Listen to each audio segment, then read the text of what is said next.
that not to say like this is the politically correct thing to do, but to really recognize what the history is, the true history of the United States, right? And the true history of the United States is one that is not so pretty. The true history of the United States is about exploitation and about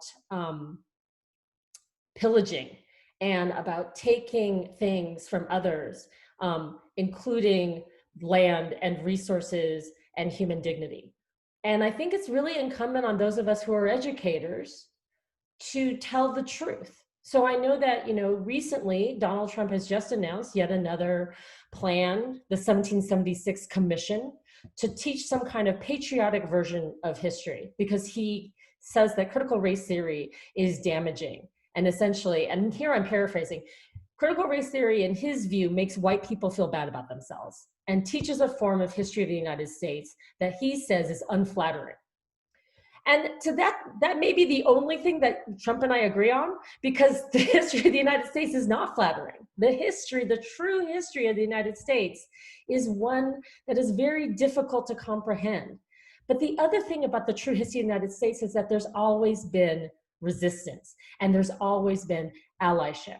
So the true history of the United States is one that is very hard to digest, but there are things that we can do to mitigate against that. There are things that we can do to say we want to have a different reality in our present, and that we want the next generation looking back at this time to see not just that there was oppression, but that there was resistance to that oppression. And so that's why I developed the PowerPoint slide deck that I'm about to share out with you.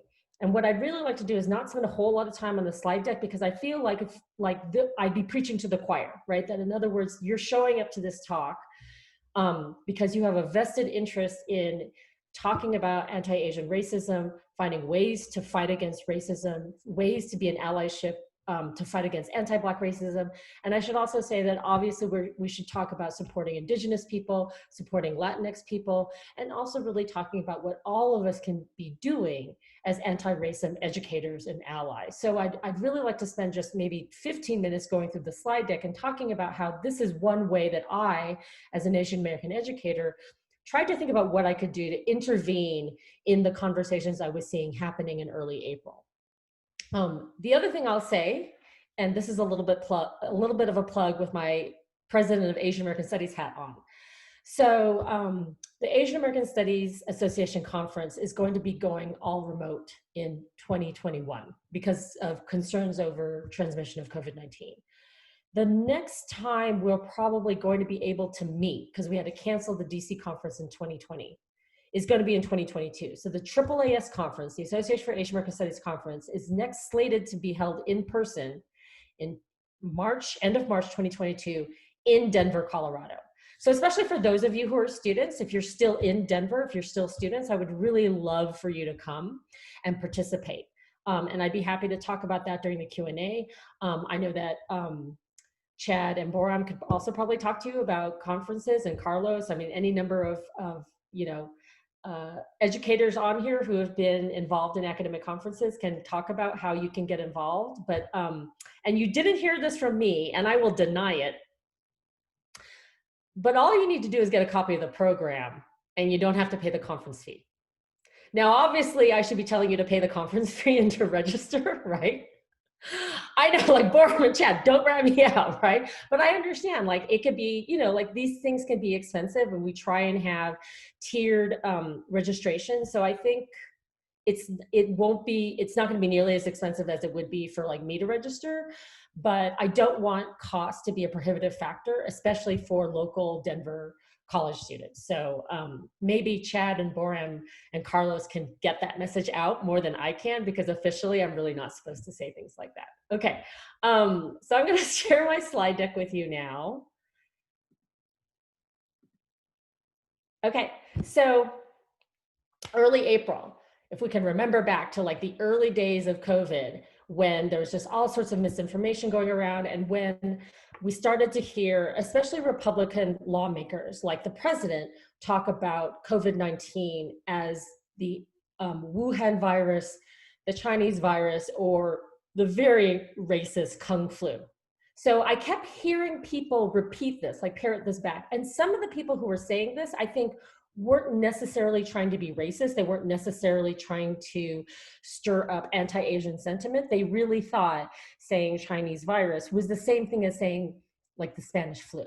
And in fact, that was actually one of the rationales that was used. Like, if we say Spanish flu, how come we can't say Chinese virus? This virus originated in China. So I thought, okay, I'm going to be an educator, and I'm going to be generous in assuming people just really don't know how racist saying Chinese flu is.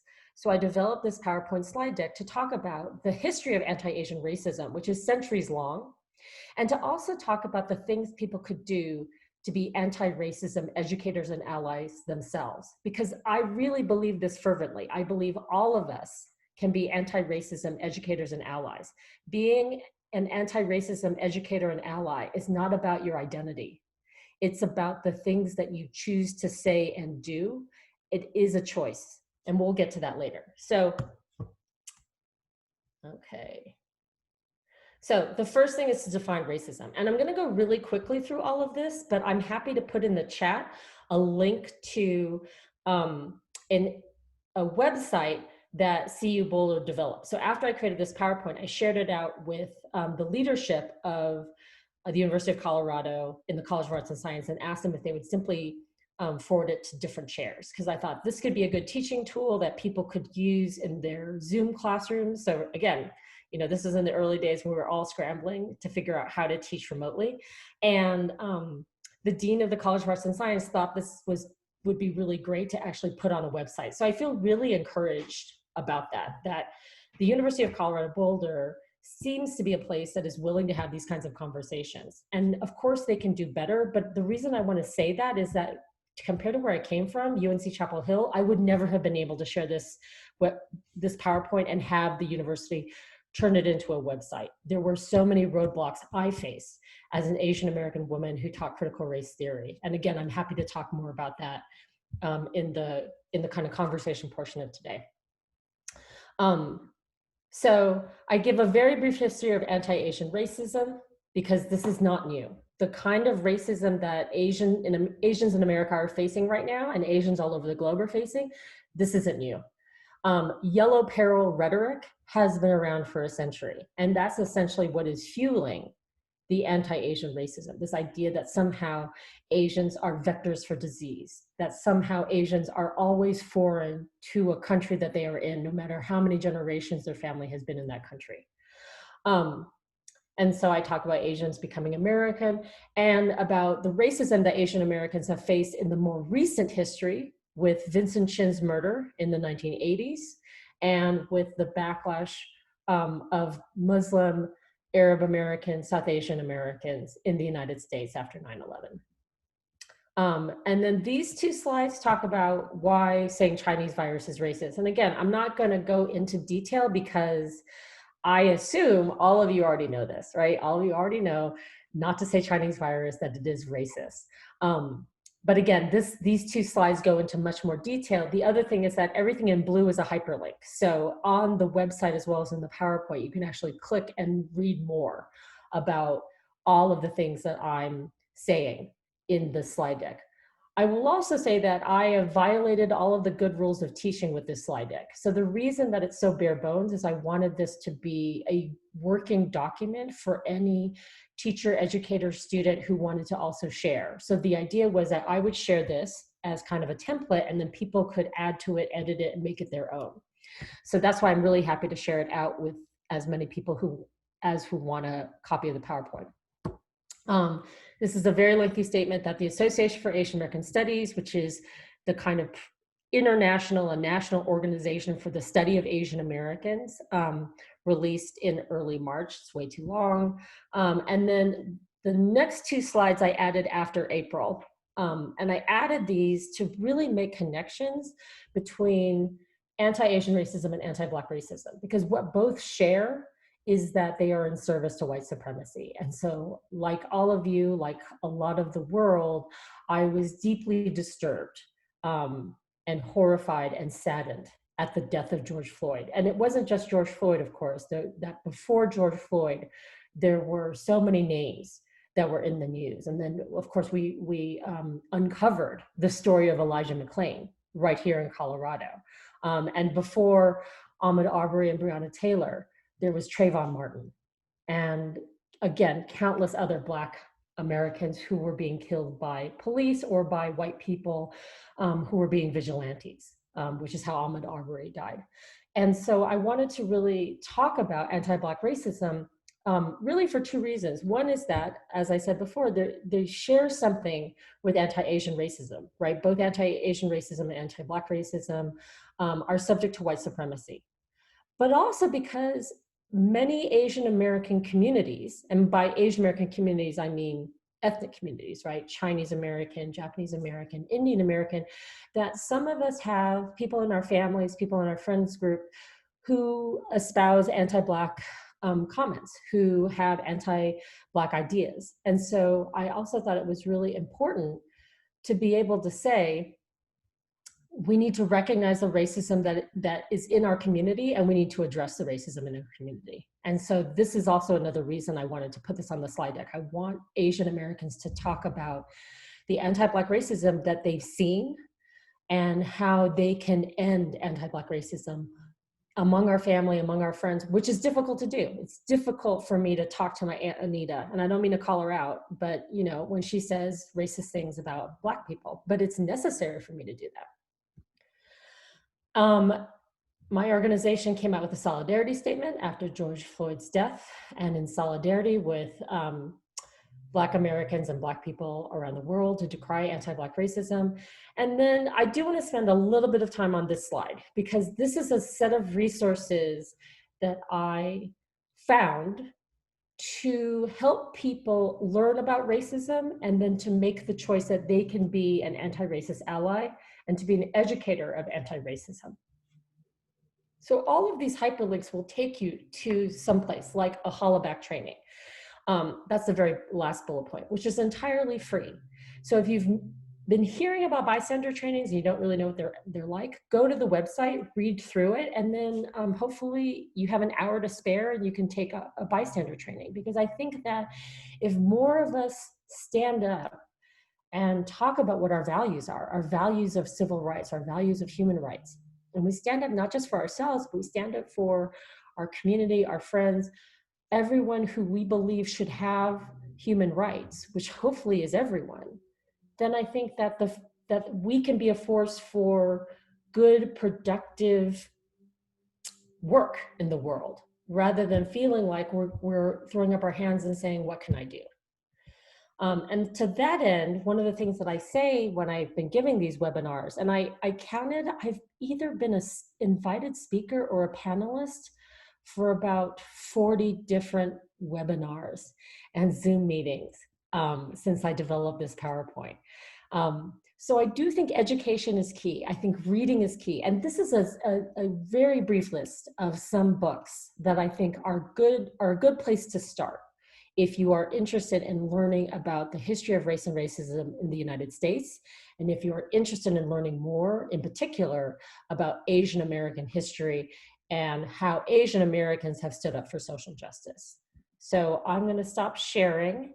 And my intent is for this to really be a conversation. That I'm happy to answer questions. I'm also happy to just have people share about what their experiences have been like. If you identify as Asian American, have you had any racist encounters or weird encounters? And here's the thing, I think sometimes it's hard to say like, oh, this was racist, right? Because you know, we tend to think of racism as something that is as so evidently violent. Or in the words that people use against us. But racism is any time that you feel like somebody is othering you in a way that is, and it doesn't have to be intentional, but is making you feel uncomfortable and bad about yourself based on race. So we can talk about all forms of microaggressions: gender microaggressions, sexual microaggressions, microaggressions based on nationality, and racial microaggressions. So I'll just share one brief story, and then if people want to share their own story or ask questions or just have a conversation about how Asian Americans can stand up to racism. Would love to hear all of your thoughts. So again, in the early days of COVID, like in early May, I was walking my dog, who is a corgi. He's actually a ginormous corgi. He's 40 pounds. Most corgis are 27 pounds. So, he's got that going for him. So I was walking him, and then he was doing what dogs do, right? Which is he was answering the call to nature, and he was doing his business on a median strip of grass. So, the area of grass between the sidewalk and the street, where there's like parking meters, that's where he was doing his business. A woman comes out of her house and she starts yelling. And I don't pay any attention because I don't think she's yelling at me until I pick up a few words about like dog and poop. And then I realize, oh, wait, I think she's talking to me. And so I look up at her and she starts screaming at me, and she starts screaming at me to get off her lawn. Now, I never really thought that the strip of grass between the street and the sidewalk was a lawn space, but I was like, okay, maybe she feels a sense of proprietorship over this strip of grass. And so, and bear in mind, I am being a responsible dog owner, right? So I literally have something in my hand in a bag as she's yelling at me. So I turn to her and I say, let's bring this down a notch, right? Like, let's take a step back. If you're asking me to make sure my dog doesn't poop on your lawn, I said, well, first thing I said is, I'm sorry, I didn't realize this was your lawn. And now that I know it's your lawn, I will try and have my dog not poop on your lawn, right?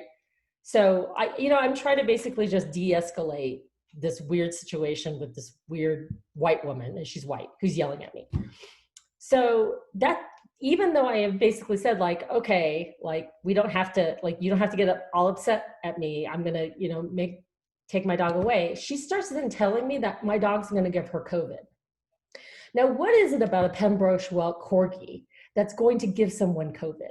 So I did think to tell her, lady, if you're gonna go lick the grass where my dog just pooped, you're gonna get something. I'm not sure it's COVID, but yeah, you're gonna get sick, okay? So that's the snarky thing I wanted to say to her. What I actually said to her, which was born out of my 16 years of living in the US South. So first of all, I apologize about what I'm gonna say offends anyone. I'm a lapsed Catholic, right? But this is how I've learned to handle the various micro and macroaggressions living in the US South. I turned to her, I smiled really big, and I said, Jesus loves you. And then she slammed the door in my face. And then I reported it. I reported it to the AAPI hate website because I felt like that was definitely an incident of a racial microaggression. Was I harmed? No, I was not harmed, right? Did I feel in danger? No, I didn't feel in danger. Was that racism? I think it was definitely a racial microaggression. I think that if I give her the benefit of the doubt, I will say that maybe subconsciously she didn't realize that she was being racist, right? But that targeting me and my dog for giving her COVID-19, it's very hard to think of any other interpretation than she saw me, an Asian woman. She saw my dog. And by the way, her house is on a corner, several dogs. My dog pooped in that area because other dogs pooped in that area, right? If you're a dog owner, you know this. Dogs will poop in the same place that other dogs have pooped. So clearly he was not the first person to poop in her grass, but I was the first person that she targeted and that she screamed about giving her COVID, or my dog giving her COVID. Okay, anybody want to ask a question or tell their own terrible story? Melody and Carlos. All right, so this happened like around like the beginning of like COVID as well. So me and my dad, we went to like this like crepe shop like near our house to like pick up some crepes to bring home. And there were like a bunch of people, like wearing masks and stuff like that. And we had our masks on too. So both of us, we had our masks on and we were coming in, and there were like these two old ladies that are like eating like their food. And when we were like at the front of the counter, I heard them whispering, and they were like looking at us, and they're whispering, "Oh my God, she has a mask on," and stuff like that. So they actually like packed up all their food and like left. Like not a single trace was left, and they were gone. And I'm pretty sure it's because I'm Asian and like my dad's Asian. I'm pretty sure that's why they left in the first place and why they were like looking at us and talking about us. And plus, like, there were other people in the shop that had masks on as well that were not Asian. So I'm assuming they were targeting us and they were scared of us. So yeah, that kind of sucked, but cool story. I'm sorry, that does suck, but you know, I'm glad you and your dad were able to get crepes. Carlos. Okay, there. Sorry, my laptop is here. I have a bigger screen over here. I'm too old to look at the little screen, so my apologies for the angle. But anyway, no, I just wanted to kind of go back to your own story, Jennifer, because I think that you had some sort of these famous Karens nowadays.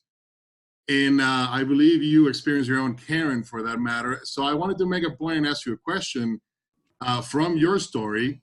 First, I was reading, and I'm sorry, I don't remember exactly because nowadays working from home, you read so much. I try to keep up with it, but I was reading a very important, a very good article, and they made an important point about how by calling them Karens, we're offering this anonymous status, if you will, and they just keep getting away with this. And we're kind of like basically not giving in proper credit for these racist instances, if you will, by just calling them Karens. And where we may be missing a bigger point, or we may be actually taking away a little bit of that social justice element, if you will, to some of these people.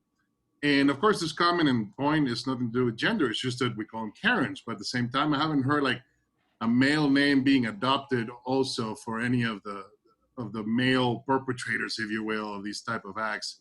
But I wanted to see if you had any opinion about that. Like, what can we do about these Karens? What can we do about this wave of just, once again, just calling the same thing over and over, the same name? However, these are separate acts, even though they have the same, if you will, the same conclusion, the same ideology involved. But anything else that you wanted to comment, I'd just be very curious, because it's a very valid modern point that we're living nowadays. So thanks. Yeah, no, thank you. And I'd love to hear everyone else's thoughts. I think Hanson just put something in that he thinks that the male equivalent is Kevin, which I honestly haven't heard. I do think that I have a friend, Tammy Ho, who's a professor at UC Riverside, and she works on the Burmese refugees, and their language is Karen.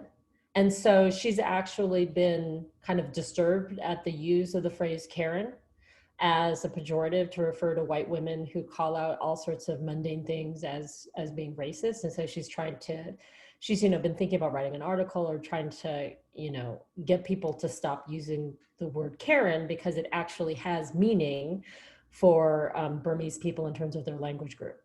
I actually agree with her, but I think that the force of the word Karen associated with white women who call out in fear. So, let me back up. Who call out in supposed fear, and I think Amy Cooper is the kind of most prime example of this. So Amy Cooper is the white woman in Central Park who called the police and feigned fear that her life was being threatened by a black man, and that black man was Chris Cooper. By the way, he's published a graphic novel about this experience that's partly autobiographical, and then also partly fictionalized. And it's being offered for free on several platforms. The easiest one I can tell you is Amazon. And if for political reasons you don't want to download the Amazon Kindle, I understand. There's other places that you can get it. I think you can check out, I think it's Marvel or DC. I'm not a comics person, so I don't know if it's Marvel or DC, but it's one of the two that has published his comic strip. So I don't think I have strong opinions about whether we should be calling white women Karens. I actually think it really bothers white women. So I've seen some discussions on Twitter and on Facebook that white women really feel like Karen has I actually, oh my God, this is so ridiculous. I actually saw a posting by a white woman who basically said that Karen is the new N-word. So she was equating being called Karen with a black being called the N-word, right? Which is a very Karen thing to do, right? Like what I wanted to say is like, you are exhibiting all of the traits of white women that people invented this term to encompass by trying to say that being called Karen is equivalent to being called the N-word. But I'd love to hear other people if you think that calling white women Karen is somehow diminishing the racism that they are perpetuating. and the danger that they represent.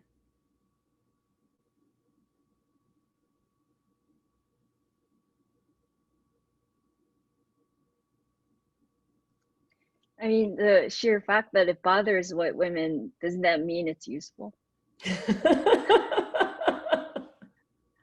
It's hitting some nerves.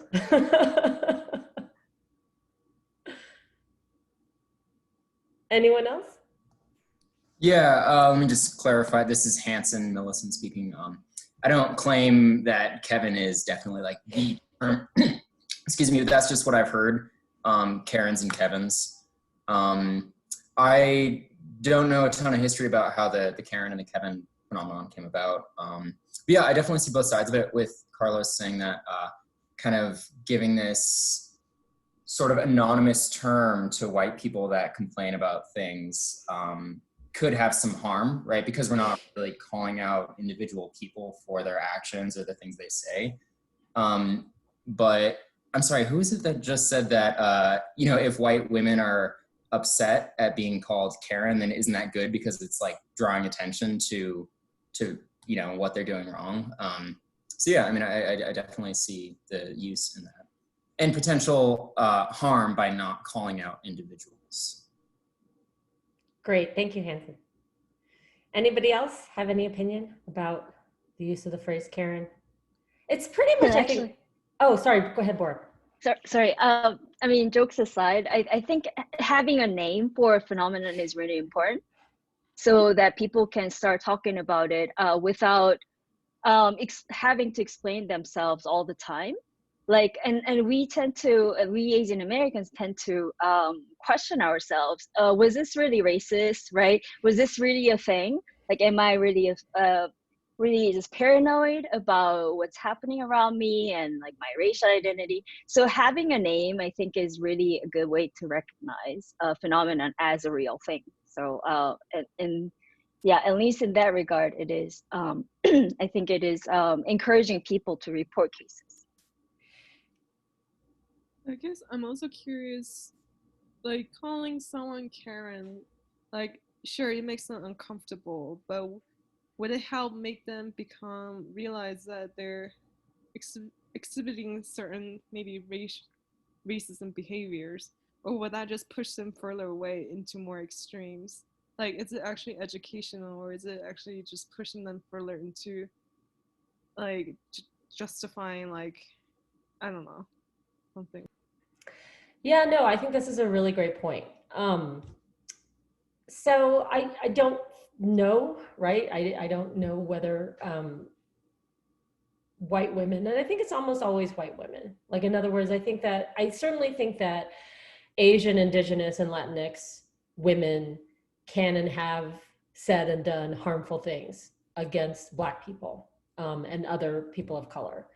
But I think for the most part, Karen seems to be reserved as a particularly white woman phenomenon, right? And I completely take what Boram's saying, that it is a really shorthand way of trying to describe a certain type of behavior.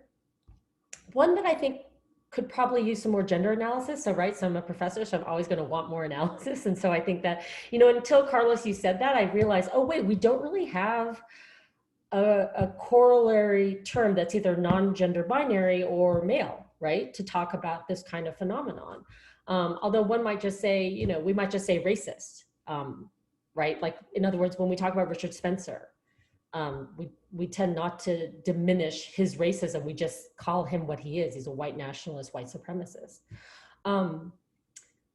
But, Francis's point about, is this helping to call in white women to confront their racism? It's probably not, right? Because it is a term not of endearment, but derision. It is a term, I think, that is meant to make fun of and mock a phenomenon and draw attention to a phenomenon that is harmful. So I think this is also a complicated phenomenon, because I think that it's not just something that is meant to be playful or meant to be satiric, but that is actually meant to call out behavior that is really damaging, that is really dangerous, that, in the time before cell phones, I mean, essentially, the white woman who falsely accused Emmett Till was a Karen. We're never going to talk about her in that way, for many, many reasons. But I think that in common parlance, right, I think once you go from being a Karen to being somebody who is enacting racial violence, that's when it's not really funny anymore, right? Or that's when the kind of phenomenon that Boram's describing is no longer about the averted harm, but the actual violence. I think the larger point underlying what Frances is saying is, how do we get what I would call well-intentioned white people, right? So there's also no one aside from the Richard Spencers of the world will ever admit that they believe in white supremacy or that they are actively trying to promote white supremacy. Only professional racists say that they are promoting white supremacy. So the vast majority of white people will always say, I'm not a racist, right? Or regard the term racist as a pejorative, as an insult, as something that's negative.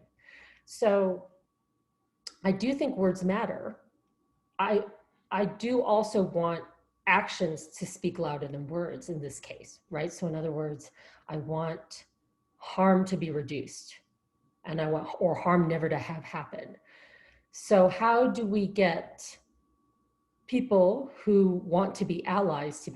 And I include Asian Americans among us, right? So in other words, I think that I have the hardest time talking about racism with my family.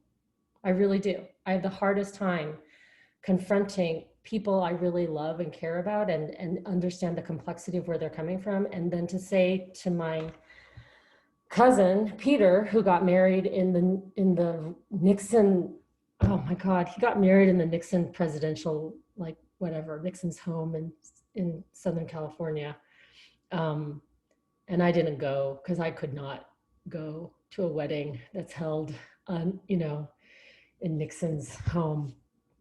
But I wasn't a jerk. I was going to send a donation to like Planned Parenthood, and I sent a donation to Heifer International instead.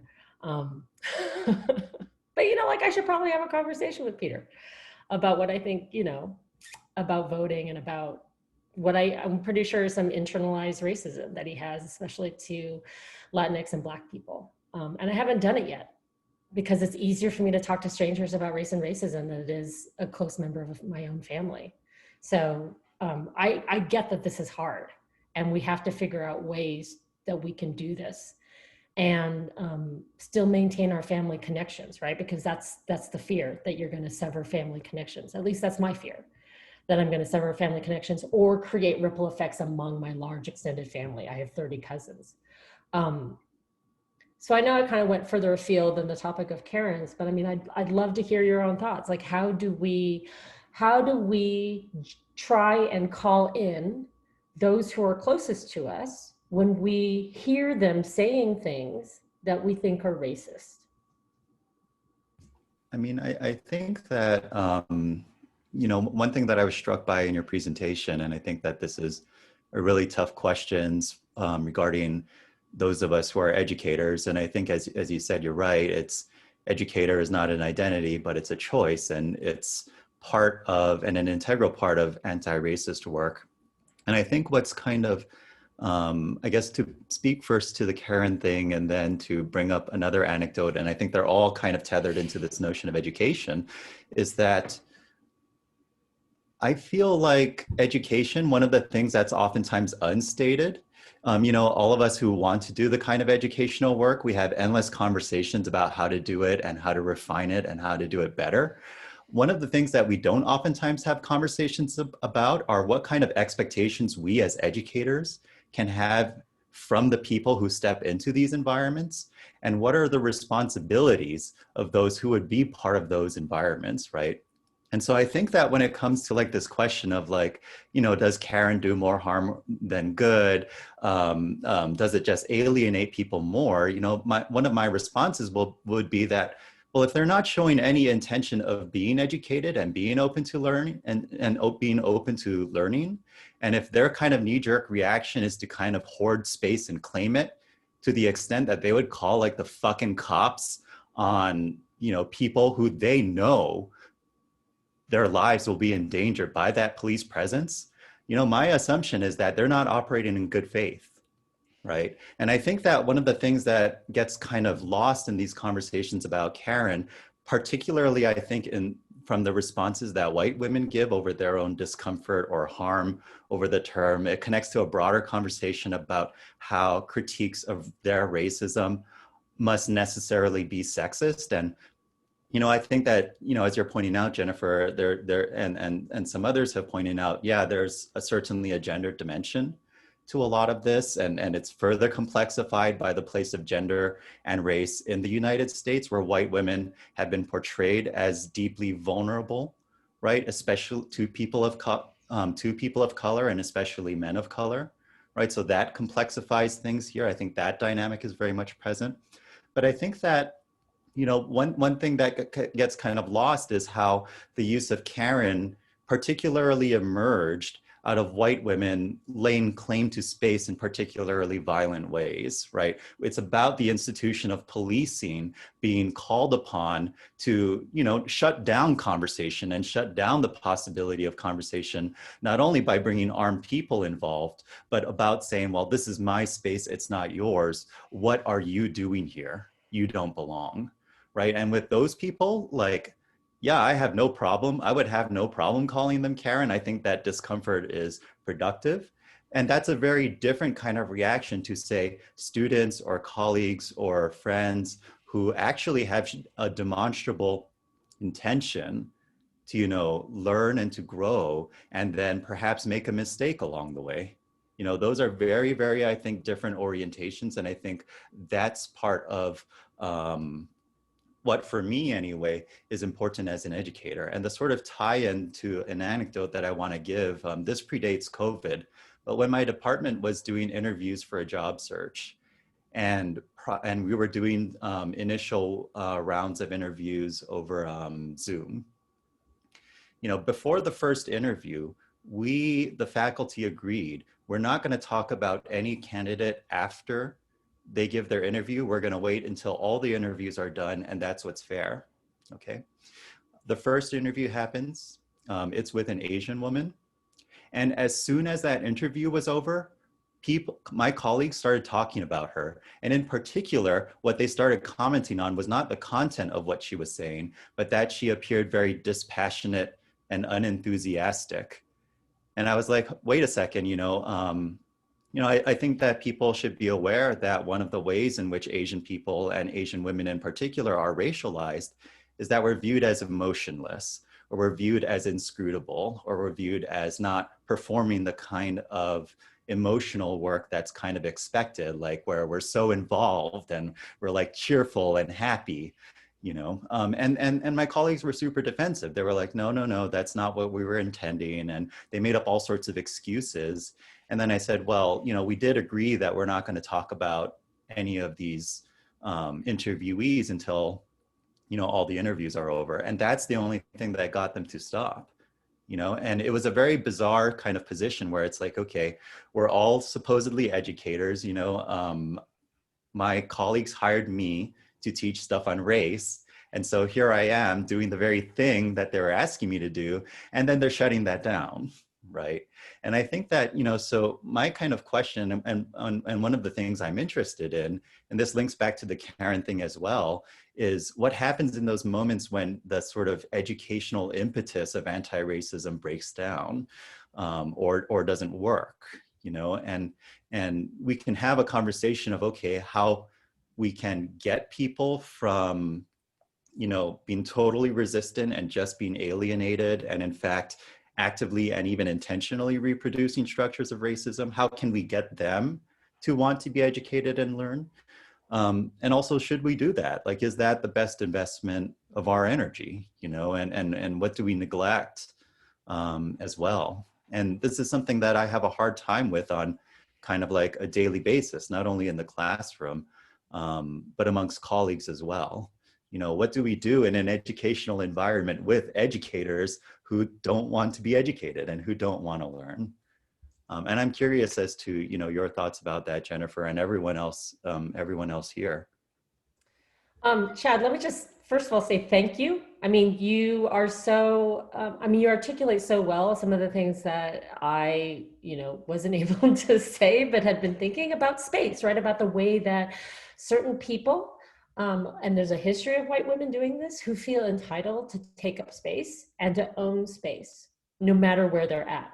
And to have that entitlement really reinforced by police, by authority figures who, again, have historically done harm to non-white people, to Black people especially. So I think that really kind of thinking about the spaces that we're in and how we take up space and calling out and calling in. And I think a lot about this. I think a lot about the times that I call out and then the times when I feel like the other person is going to let me call them in. Because I do think that Chad is absolutely right. We can only teach people who are willing to be taught. And there's so much education that needs to go around, including with ourselves. Like, I feel like, yes, I'm a critical race scholar. Yes, I'm an ethnic studies professor. Yes, I've published a lot and I've given a lot of talks, and my education is ongoing. So I don't want to sound disingenuous when I say that I'm not an expert, because I think that that's also a little bit dangerous for me as an Asian American woman and a woman of color to not claim expertise. But race and racism change. Race and racism are mutating subjects. So it's not a fixed field, like, there's only so many works of Shakespeare that were ever written. And we can have ridiculous debates about whether Shakespeare was the one who wrote the plays. But I mean, it's pretty much fixed, right? And that's not to denigrate Shakespeare. I think I love Shakespeare. I think it's wonderful. But it is to suggest that those of us who are studying race, or gender and sexuality for that matter, are studying subjects that are constantly evolving and that change depending on the localized context that we're in. So the way that I'm able to talk about race and racism and anti-racism with all of you in Colorado is still very different than I would have been able to talk about these things in North Carolina. And I'm a full professor, right? But there were all sorts of ways in which my speech was constantly being policed. And so to get back to Chad's point, one of the reasons I'm here in Colorado at the University of Colorado is because I hit a wall or a ceiling in terms of leadership. I have always had this kind of leadership itch, right? I don't know where I want to go after being director of the Center for Humanities and the Arts, but I want to feel like I could go somewhere, right? Like that there might be other opportunities for me within CU Boulder or without. And when I was at UNC Chapel Hill, I looked for leadership opportunities and I wasn't given them. And it became pretty clear the last year I was at UNC, after having candid conversations with colleagues who were white men, who were in the room. And this is the thing, we all need a friend who's going to be a race traitor, right? We all need a white friend, a white male friend who's in the room of power when people are talking candidly. And I had several white male friends who were race traitors, right? Who would tell me the kinds of things that people said about me behind closed doors. And among the things that people said about me at UNC Chapel Hill was that I lacked gravitas. So I lacked gravitas to be a leader. People were worried that I was always talking about race and that was going to alienate the donor base of UNC Chapel Hill. And of course, I always talk about race because I'm a critical race scholar. So exactly what else I was supposed to talk about in my professional life, I'm not sure, right? And because I look too young. So people were constantly mistaking me for being an assistant professor, right? After I was a full professor. So they were constantly saying like, oh, well, but Jennifer's not been here long enough, or she's too young, or there's going to be other opportunities after she's further along, right? And I would have friends say, she's a full professor who's published 3 books. And then people would be like, oh, I didn't realize that she was a full professor. So I was also being overlooked without realizing I was overlooked, because people made certain assumptions based on the way that I looked, which is entirely gendered and racialized, right? So one of the trainings that I've taken, and they're located in Greensboro, North Carolina, it's this group called the Racial Equity Institute. And one of the things that the Racial Equity Institute says is, you can't try and rehabilitate people who don't, who are racist, right? Like the thing to do if you're going to do race equity training isn't to then go out and try and, conquer the white supremacists. It's actually, you need to talk to people who think they're fellow travelers, right? There's enough work to be done among all of us including with ourselves, right? So I agree with Chad. I'm not necessarily interested in women who are going to call the police for harmless activities like selling water or bird watching or sitting in a Starbucks. I am interested in every student who walks into my classroom. And, you know, I mean, Chad, I got to give it to you, right? Because you're a junior faculty member. So thank you for speaking out, because I think that's the other thing that keeps us from saying things, right? And I think this is totally legitimate. I'm not saying this is wrong, right? We get scared because we don't know what the costs are going to be to ourselves for speaking out. So maybe one thing, right, is that for all of us, no matter where we're at located, is to find that person who is going to be your ally and your friend, right? So hopefully, you know, specifically for you, Chad, I hope there's someone in your department who could hear exactly what you were saying without getting defensive, right? That there is one person who's a mentor, who is at the associate or full professor level, who's going to be able to speak out for you when the rubber hits the road, or that there's definitely people in other departments at CU Denver. I mean, obviously ethnic studies. I mean, I will say that for anyone who's looking for a home, right, to talk about race and racism, it's ethnic studies, especially Faye Coronin, who is amazing. You know, but I think we all have to find the people who are going to have our backs and that we can reality check with and say, okay, this is this really messed up thing that happened to me. And they're going to say, yeah, that's a really messed up thing that's happened to you. Like, let me help you think through how to address this, right? So I don't know that I've totally answered your question, Chad, but you know, I'm certainly happy to be that person for you at CU Boulder.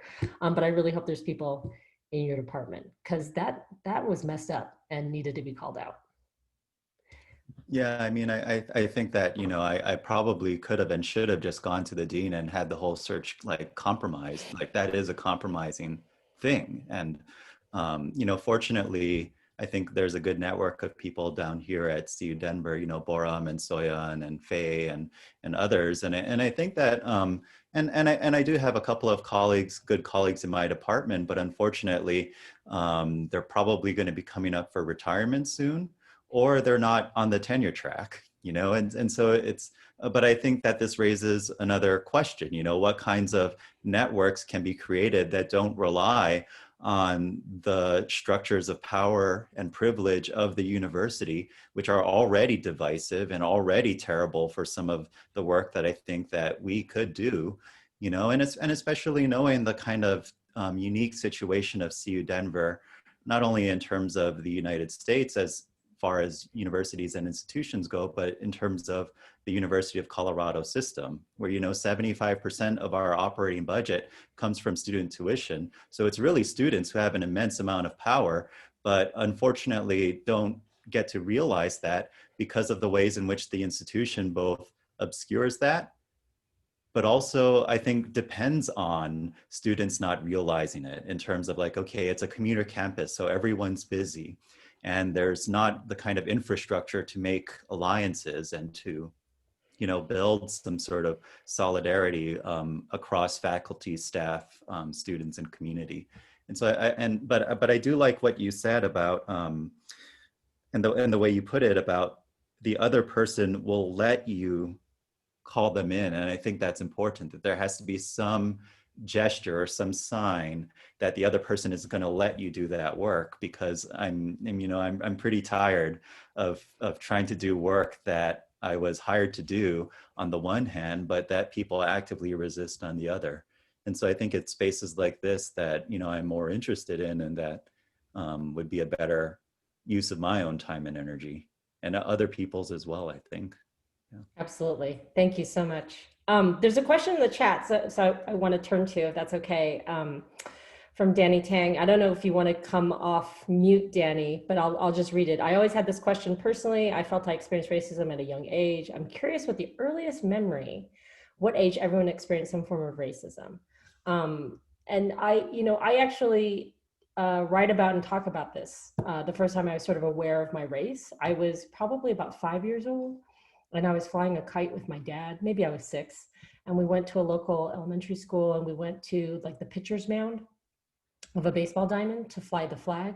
And there was a teenager, he was a big kid, right? Size 5. So how old he was is unclear. He might have been 12, he might have been 17.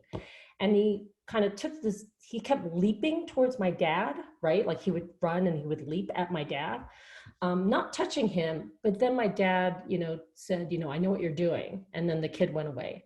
And when I asked my dad later, he said that the kid had a pocket knife and he was trying to cut the string of the flag.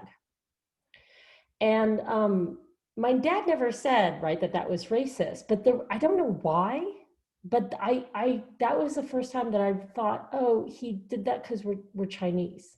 Like I remember having that distinct thought, like, oh, this happened because we're Chinese. I never had a conversation with my father about that. And I've asked him actually about this, if he remembers it, and he said he doesn't remember it. So I don't know whether my father didn't remember it because there were so many other incidences of racism that he experienced in his life that this seemed relatively minor, but that was my first memory of distinctly thinking like, oh, this is happening to us because we're Chinese. I don't know if that's true, right? It could have been like that kid was a total jerk and he was going to do this regardless. But the fact that at the age of 5 or 6, I had an awareness of my racial difference means that I count that as my first experience with race and racism. Yeah. Danny, I don't know if you want to share your own story, but I know I'd love to hear it if you feel comfortable. Just personally, like I felt like I experienced racism like in like the 5th grade, 4th grade. So it was just kind of weird that like kids at a young age were like making jokes about just what I look like. It's just kind of weird that they were taught that, because I don't think racism is born. I think it's taught. So it's like kind of weird that little 4th and 5th graders are running around making jokes about my eyes or my body and how like smaller I was from the rest type of thing. So that's just why I was wondering like the age, because it was weird for me to experience that. Yeah, thank you. I'm sorry. Same thing happened to me.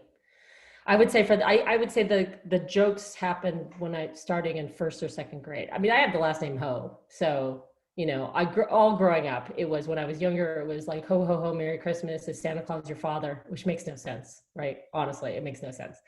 And then when I was older in the 1980s, because I'm old, there was a song, and the refrain went, "A hoe, she's a hoe," and that got sung at me constantly, which was not nice. So yeah, it's not nice. It's racist and it's terrible and it feels bad. And I don't know like where people get taught this. I think unfortunately in popular culture, it's pretty easy to pick up. This is why Donald Trump saying Kung flu, it's not innocent, right? Because it's not hard to go from Kung flu to calling out racial epithets. Yeah. Does anybody else want to speak to what Danny just said or anything else? Edward and the melody? Is it Edward? Yeah. Edward. I'm a little older than most of you. I grew up in Denver, born and raised. In the middle of 5th grade, and also I grew up in a predominantly Black neighborhood in Northeast Denver, like 37th and Elm. I did not experience racism towards me growing up in that neighborhood. I witnessed it towards my friends growing up in that neighborhood, being followed around stores and things like that. In the middle of 5th grade, they started busing in Colorado. That's when I started to experience it, when we were bused to more to a predominantly white neighborhood. Until then, even being Japanese and Spanish, in my neighborhood, I really didn't experience racism. It's sort of, we're all in the same boat type thing. But once busing started and we were bused to another neighborhood, that's when I started seeing it and understanding it. But I also had a question. Definition of racism, definition of bias. Are they close? Are they the same? Because that I see bias more than I see racism, especially on the college campus. And I was wondering about that. Yeah, thanks for that question. So Melody, I haven't forgotten to call on you, but I'll just answer really quick. And then also if Melody, you want to respond to my definition or other people, that would be great. So I think of racism as systemic. So obviously we can use it in its adjectival form. And obviously, you know, there are many different ways, like what the story that Danny just shared, that we can say that like that was a racist thing that happened to him. Those kids said racist things. But racism, I think, is best understood as institutional and systemic. So racism is in the fact that everyone, like, let's take Supreme Court Justice, you know, Ruth Bader Ginsburg, who just passed away. And this may be more of an instance of sexism, but like, why is it that, like, let's look at that court. There's no Asian Americans on that court. There's one Latina on that court. There's no one that I would optically say is indigenous on that court. There might be, I don't know, right? And there's only one Black judge on that court. And that is, and the court is supposed to represent the people of the United States. But that court looks nothing like the people of the United States, right? Because for a very long time, only white men were allowed to be justices, right? Only really in recent history, in terms of the history of the United States, were non-white men allowed to be justices. That's systemic racism, the systemic racism that continues to persist. Because if you're not allowed to go to, like if you can't go to college, right? And you can't go to law school, and if it's only recently that you've been admitted to be able to go to law school, you have the economic means to go to college, then of course, who's even qualified to be a justice, let alone all the political shenanigans, right? Is gonna mean that we end up with a Supreme Court that looks the way it does. Bias can happen to anyone at any place, right? So racism, bias is part of racism. So I would say like the story I just shared with you, that's a racial microaggression, that's potentially bias, right? And it's also just hard to know. Like when someone is rude to me, right, at a restaurant, when I get slow service or poor service, I don't know sometimes, is this just someone who's giving me is a bad server, or is this intentional? Like if someone else is getting their food ahead of me, is this intentional, or is this just really poor service? That's part of what it means to live with racism or sexism or a number of other isms, is you don't know the way that people are applying bias to you. So hopefully, Edward, that helps, right? Like bias is this kind of micro form, racism is kind of the systemic or institutionalized form. Melody. Yeah, so I kind of grew up like in Aurora, and basically I lived in like kind of like the low income area at first, and there weren't like a lot of like white people. I grew up with a lot of Latinx kids and like Black kids and just like a majority of like minority kids. But eventually, like I moved here to Parker, where I live right now, in like the 4th grade, where it was mostly white. And that's kind of when I started like experiencing like a lot of racism and like kind of like being judged by like my race. Cause like when I was like in Aurora, like I didn't really have a problem with that at all. Like I got along with everyone just fine. But then like when I moved to Parker, like I noticed like, so my dad, he would pack me lunch and stuff like that. He would make me traditional like Vietnamese food. So like I would bring it to school and people would like make fun of me for it. And like, they'll just be like super grossed out, not want to be like my friend. They would make fun of like my last name. And like there was like this one really stupid song they would do. Like they would like pull back their eyes and do like the Chinese, Japanese, Vietnamese, Korean song and like sing it to me. And I have no idea why. But I just thought it was super weird how like when I grew up with like minorities, like back in Aurora, like I had no problem like with racism. Like I grew up like completely fine and got along with everyone. But then like when I moved to like this predominantly like white city, like suddenly like I was like an outcast basically, and I didn't have a lot of friends, and I just thought it was super weird. So yeah, and I believe like, yeah, that was kind of like the earliest form of like racism I really like experienced, and I realized like, oh, I'm different from all these other people, you know? So yeah. Thank you. Thank you for sharing your story. I mean, these are all, I think that most of us probably have stories to share that are really similar, right? Whether it's based on race or whether it's based on gender or other forms of identity difference. And they're all painful, you know? I think at heart, we really want to feel like we belong. And I think the condition of being Asian American is to constantly be told that you're not worthy of belonging to the United States, that you're always going to be questioned about whether you belong. And I think given my personality, it's made me really feisty, and it's made me say, you know, I do belong here. God damn it. Sorry for swearing. And I'm going to really assert my right to be here And, you know, I just got interviewed. I took part in this documentary film called First Vote. So PBS is doing these little promo videos. And maybe I'll share it with Soyana, she could forward to people. But they, you know, they asked me, like, why do you vote? And I said, I vote because I want a United States that actually lives up to the promise that it says it gives to everyone, right? Which is equality for all. And there's never been equality for all. This has been a pipe dream. The American dream is a myth. But I vote because I want it to be a reality, that my American dream is actually about how everyone, no matter what their race or gender or sexual identity or class is, that they feel like they belong in the US. And it's never been true, right? Except for the most privileged among us, but that's why I vote. And I know we're coming up on time. So Soyan, do you wanna end things? Yeah. Thank you for what you shared and just the rich conversation, and for everyone being vulnerable and sharing your experience. I know, especially right now with the pandemic and the way COVID-19 is portrayed, Asian Americans are under attack. And I think it's important, you know, for all of you to know that for students, you have these wonderful faculty and staff here on campus that you can reach out to, because we have very similar experiences and have experienced racism.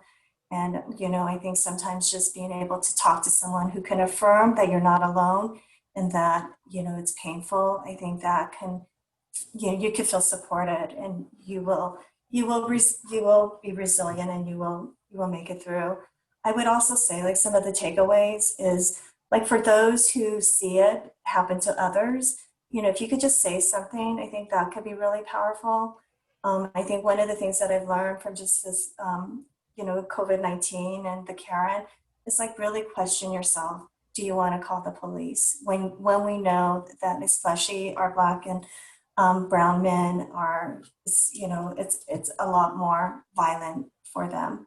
I think another takeaway, like you, Jennifer, alluded to, is make sure you vote. And that's how we can make a difference. And I think, as Chad was saying earlier, students have a lot of power here on the CU Denver campus. So I think one of the ways that we can change or have an impact is make, you know, DEI, diversity, equity, and inclusion training mandatory for all. I think, you know, we can't, if it comes from the top, it's part of your performance review for faculty and staff. If it's something that students have to take as part of their graduation, I think we can have impact. So students, you can have a voice in saying that to upper administration. And I think just, you know, participating in spaces like this, we're really doing a lot more food for thought. And our Council for Asian Student Leaders, we have our presidents here, Kathy Lay and Pavna, where they're going to be focusing on mental health. How do we become more resilient?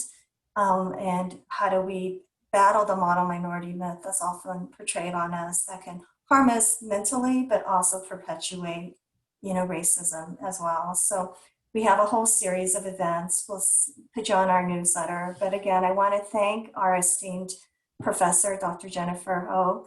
Please follow her on Twitter, Dr. Jen Ho, so you can be informed. And again, reach out to some of our, you know, fabulous faculty here. Thank you all for joining us today. And thank you all for our first Food for Thought. It was really rich. And again, I appreciate your vulnerability and sharing. Thanks, everybody. Thank you. Enjoy the rest of your day. Bye. Bye.